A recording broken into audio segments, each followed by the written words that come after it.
देखिए इस वीडियो में मैं आपके सीटेट के एग्जाम में जो हिंदी पेडागोजी के जो क्वेश्चन आते हैं वो क्वेश्चन करा रहा हूँ। ठीक है, ये क्वेश्चन आपके मस्ट क्वेश्चन होते हैं। ठीक है, इसमें देखिए क्वेश्चन है कि एक शिक्षिका छोटे बच्चों को शुरुआती वर्षों में नियंत्रण तथा प्रोत्साहन के रूप में अपनी भाषा अर्जित करने के योग्य बनाती है और उसी के अनुरूप व्यवहार करने के लिए कहती है।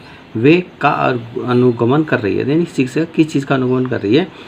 तो एक शिक्षिका जो छोटे बच्चों को शुरुआती वर्षों में नियंत्रण या प्रोत्साहन के रूप में भाषा अर्जित करने योग्य बना रही है, तो शिक्षिका जो अनुगमन कर रही है वो टोटल फिजिकल रेस्पॉन्स उपगम का निगमन कर रही है। ठीक, अब ये टोटल फिजिकल रेस्पॉन्स क्या होता है। ठीक है, तो टोटल फिजिकल रेस्पॉन्स के अनुसार एक शिक्षिका को शब्दों को उपयुक्त क्रियाओं के साथ जोड़कर शब्दावली सिखानी चाहिए।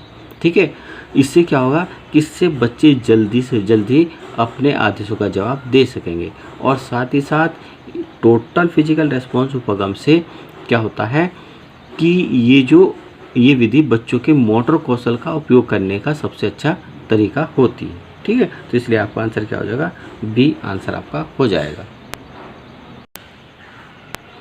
नेक्स्ट क्वेश्चन है कि द्विभाषी बच्चे या दो भाषाओं को जानने वाले बच्चे किसी से बात करते समय प्राय एक भाषा के शब्दों का प्रयोग करते हैं तो कहलाते हैं। ठीक है, जो द्विभाषी बच्चे ऐसे बच्चे होते हैं जो दो भाषाओं का ज्ञान रखते हैं, यानी जैसे हिंदी और इंग्लिश का ज्ञान रख रहे हैं। ठीक है, परंतु वे बच्चे किसी से बात करते समय प्राय एक भाषा के शब्दों का प्रयोग करते हैं, तो ये क्या कहलाता है, ये आपका संकेत बदलना कहलाता है। ठीक है, तो इसलिए आपका आंसर क्या हो जाएगा, ए हो जाएगा।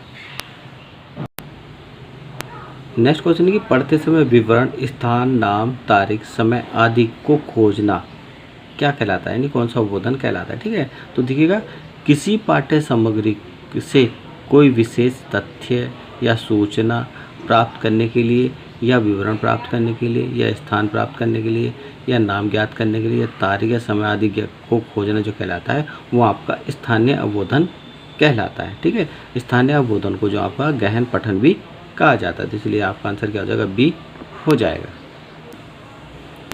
नेक्स्ट क्वेश्चन है कि एक शिक्षिका कक्षा 5 के शिक्षार्थियों को पढ़ने का आनंद लेने और अवधारणा की बेहतर समझ प्राप्त करने के लिए एक लंबा लेख पढ़ने के लिए कहती है, वे का अभ्यास कर रही है। ठीक है, तो जब कोई शिक्षिका की यानी कि शिक्षार्थियों को बेहतर समझ, ठीक है, बेहतर समझ प्राप्त करने और एक लंबा लेख पढ़ने के लिए कहती है, तो वे क्या कह रही है। ठीक है, देखिएगा कि जब कोई शिक्षार्थी किसी विषय वस्तु को पूर्ण रूप से समझने के लिए, ठीक है, थोड़ा तेज गति से या ज़्यादा पाठ्य सामग्री या ज़्यादा पृष्ठ पढ़ता है तो उसे विस्तृत पठन कहा जाता है। ठीक है, तो इसमें भी क्वेश्चन होता है कि एक शिक्षिका कक्षा 5 के शिक्षार्थियों को पढ़ने का आनंद लेने और अवधारणा को बेहतर समझ प्राप्त करने के लिए एक लंबा लेख पढ़ने के लिए कहती है, तो वे विस्तृत पठन का अभ्यास कर रही हैं, तो आपका आंसर ए हो जाएगा। नेक्स्ट क्वेश्चन है कि एक शिक्षक छोटे बच्चों को नए शब्द सिखाने के लिए वास्तविक वस्तुओं का उपयोग करती है क्योंकि, तो इसका आंसर आपका हो जाएगा डी हो जाएगा कि यह शिक्षार्थियों को शब्द और वस्तु के बीच संबंध जोड़ने में मदद करता है जो कि अपने वास्तविक जीवन में देखते हैं, यानी कि ऐसी चीज़ें जो बच्चे अपने वास्तविक जीवन में देखते हैं उसे जल्दी वह समझ जाते हैं और इस समझ को ही अर्थपूर्ण समझ कहा जाता है। ठीक है, तो इसलिए आपका आंसर क्या हो जाएगा, डी हो जाएगा। नेक्स्ट क्वेश्चन है कि जब एक शिक्षार्थी को नई भाषा सिखाते हैं लेकिन वह उसे बोलता नहीं है, उस अवधि को क्या कहते हैं। ठीक है, तो देखिए जब शिक्षार्थी को कोई हम नई भाषा सिखाते हैं तो वह शिक्षार्थी उसे बोलता नहीं है बल्कि चुपचाप उसे देखता रहता है या सुनता रहता है। ठीक है, तो उस अवधि को क्या कहते हैं, उसे मूक कहा जाता है। ठीक है, तो इसलिए आपका आंसर क्या हो जाएगा, उस अवधि को मूक कहते हैं। देखिए नेक्स्ट क्वेश्चन है कि एक प्रभावी भाषा शिक्षक क्या करेगा। देखिएगा फर्स्ट ऑप्शन है बच्चों को पाठ्य पुस्तक में दिए गए सभी प्रश्नों को उत्तर याद करवाएगा। नहीं, देखिए अभी जो शिक्षक है वो भाषा का शिक्षक और केवल भाषा पे ही ध्यान दे रहा है, यानी कि बच्चों को भाषा ही सिखाने का कार्य कर रहा है। ठीक है, तो वह बच्चों को पाठ्य पुस्तक में दिए गए सभी प्रश्नों को उत्तर याद कराएगा। तो अगर वह शिक्षक पाठ्य पुस्तक में सभी प्रश्नों को उत्तर याद कराएगा तो इसमें शिक्षक को और शिक्षार्थियों को काफ़ी समय लग जाएगा। ठीक है, तो ये ऑप्शन आपका गलत है। ठीक है, अब देखिएगा सी ऑप्शन देखिएगा कि केवल पाठ्य पुस्तक में दिए गए प्रश्नों का प्रयोग करते हुए प्रश्न पत्र का निर्माण करेगा। प्रश्न पत्र का निर्माण जो किया जाता है वो आपकी परीक्षाओं में किया जाता है, तो इसका भी वो भी ऑप्शन आपका गलत हो जाएगा। ठीक है, क्योंकि अभी शिक्षक केवल भाषा ही सिखा रहा है बालक को। ठीक है, नेक्स्ट है कि नेक्स्ट डी दिखेगा कि पूरी तरह प्रस्तावित पुस्तक पर निर्भर करेगा। ठीक है, तो अगर अभी से ही बच्चों पर जो पूरी पुस्तकों का जो भार डाल देंगे तो बच्चा ठीक प्रकार से भाषा नहीं सीख पाएगा। ठीक है, तो इसलिए इसका सही ऑप्शन हो जाएगा बी होगा कि एक प्रभावी भाषा शिक्षक पाठ्य वस्तु के साथ अन्य संसाधनों का प्रयोग करेगा।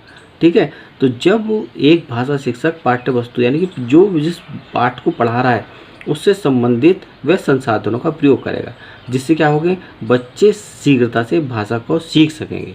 ठीक है, तो इसलिए आंसर आपका क्या हो जाएगा, बी हो जाएगा। नेक्स्ट क्वेश्चन है कि एक शिक्षक शिक्षार्थियों के भाषा कार्य को एक फोल्डर में रखते हैं और बाद में उसे शिक्षार्थी की भाषा उपलब्धि के आकलन के लिए इस्तेमाल करते हैं। आकलन की यह रणनीति क्या कहलाती है। ठीक है, तो देखिएगा कि जब किसी विषय के या किसी संस्थान के या किसी व्यक्ति विशेष से संबंधित समझ जानकारी को संग्रह करके यानी कि इकट्ठा करके जिस दस्तावेज में जो रखा जाता है तो उस दस्तावेज को हम पोर्टफोलियो कहते हैं। ठीक है, तो इसमें देखिए एक शिक्षक शिक्षार्थी के भाषा कार्य को एक फोल्डर में रखते हैं और बाद में उस शिक्षार्थी की भाषा उपलब्धि के आकलन के लिए इस्तेमाल करते हैं।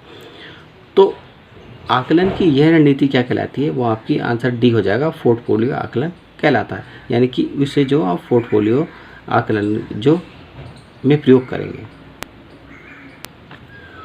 नेक्स्ट क्वेश्चन, लक्ष्य भाषा सीखने में शिक्षार्थियों की मातृभाषा के हस्तक्षेप की अनुमति न होने वाली शिक्षण पद्धति को क्या कहा जाता है। ठीक है, तो देखिए लक्ष्य भाषा क्या होती है, एक तो आपकी मातृभाषा होती है। मातृभाषा ऐसी भाषा होती है जो कि बच्चा अपने परिवार में सीखता है, वो मातृभाषा कहलाती है। ठीक है, लक्ष्य भाषा क्या होती है, लक्ष्य भाषा मातृभाषा से अलग होती है, यानी कि द्वितीय भाषा को हम लक्ष्य भाषा यानी कि विदेशी भाषा भी कहते हैं। तो लक्ष्य भाषा सीखने में शिक्षार्थियों की मातृभाषा के हस्तक्षेप की अनुमति न होने वाली शिक्षण पद्धति को कहा जाता है। तो आपका आंसर हो जाएगा, पद्धति कौन सी कहलाती है, प्रत्यक्ष पद्धति कहा जाता है। तो इसलिए आपका आंसर क्या हो जाएगा, ए हो जाएगा। नेक्स्ट क्वेश्चन है, निम्नलिखित में से कौन सा अधोगामी उपागम पर आधारित नहीं है। ठीक है, तो देखिए अधोगामी उपागम क्या होते हैं, शिक्षार्थी भाषा के अर्थ को जानने के लिए पूर्व ज्ञान का उपयोग करता है, अधोगामी उपागम के अंतर्गत आता है। बी, शिक्षार्थी जब पढ़ता है या सुनता है तो वह यह अनुमान लगाता है कि आगे क्या होने वाला है, अधोगामी उपगम के आता है आपका। ठीक है, डी, शिक्षार्थी कविता या कहानी से शुरू करते हैं और फिर अक्षर पर आते हैं, ये भी आपका अधोगामी उपागम पर आते हैं। ठीक है, क्वेश्चन में था कि कौन सा अधोगामी उपागम पर आधारित नहीं है, तो आपका आंसर सी हो जाएगा कि शिक्षार्थी एकल शब्द या पद पर ध्यान केंद्रित करते हुए भाषा को समझते हैं, ये जो है आपका अधोगामी उपगम पर आधारित नहीं है। तो इसलिए आंसर आपका क्या हो जाएगा, सी हो जाएगा। नेक्स्ट क्वेश्चन है, उपचारात्मक शिक्षण क्या है। ठीक है, तो देखिए उपचारात्मक शिक्षण क्या होता है कि जब किसी विद्यार्थी को पढ़ने में समझने में किन्हीं कठिनाइयों का सामना करना पड़ता है। ठीक है, और बच्चे के सामने जो कठिनाइयाँ आती है तो उन कठिनाइयों को समझना और उन कठिनाइयों को दूर करना, उनका निदान करना ही उपचारात्मक शिक्षण कहलाता है। ठीक है, तो क्वेश्चन था उपचारात्मक शिक्षण क्या है, तो आपका आंसर आ जाएगा ए, कि शिक्षार्थी के सीखने में आने वाली रिक्तियों को भरना, वो आपका उपचारात्मक शिक्षण के अंतर्गत आता है। आपका आंसर ए हो जाएगा।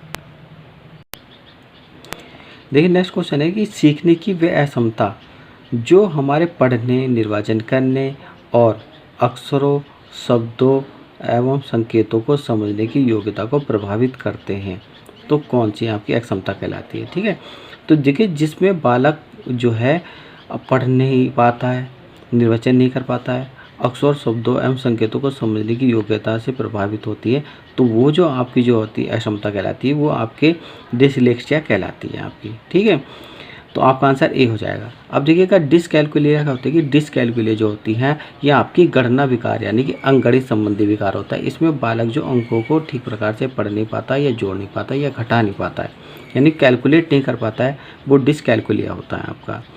इसके बाद आपका डिस्फेजिया। ठीक है, डिस्फेजिया जो होता है भाषा संप्रेषण का विकार होता है। इसमें बालक जो अपनी भाषा का संप्रेषण ठीक प्रकार से नहीं कर पाता, वो डिस्फेजिया कहलाता है।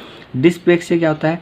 डिस्प्लेक्सिया में बालक ना तो ठीक से पढ़ पाता है, ना गणना कर पाता है और ना ही लेखन कर पाता है, यानी कि तीनों विकार जो है उस बालक में होते हैं, तो उसमें वो डिस्प्लेक्सिया कहलाता है।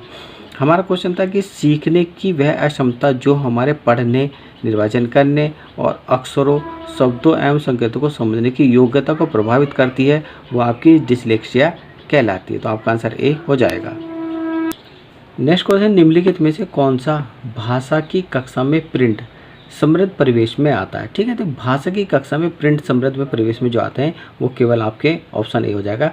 कक्षा में प्रदर्शित चार्ट, पोस्टर्स और कक्षा में प्रदत्त कार्य आते हैं, क्योंकि अगर भाषा का मतलब बच्चों को भाषा का सिखाई जा रही है तो उसमें चार्ट जैसे अक्षरों का ज्ञान दिया जा रहा है, ठीक है, उसका चार्ट लगा हुआ, पोस्टर लगे हैं, उन अक्षरों से कौन कौन सी चीज़ें बनती हैं उनके पोस्टर लगे हैं, ठीक है, और कक्षा में प्रदत्त कार्य जो किए जा रहे हैं वो केवल भाषा की कक्षा में प्रिंट समृद्ध में परिवेश में आते हैं।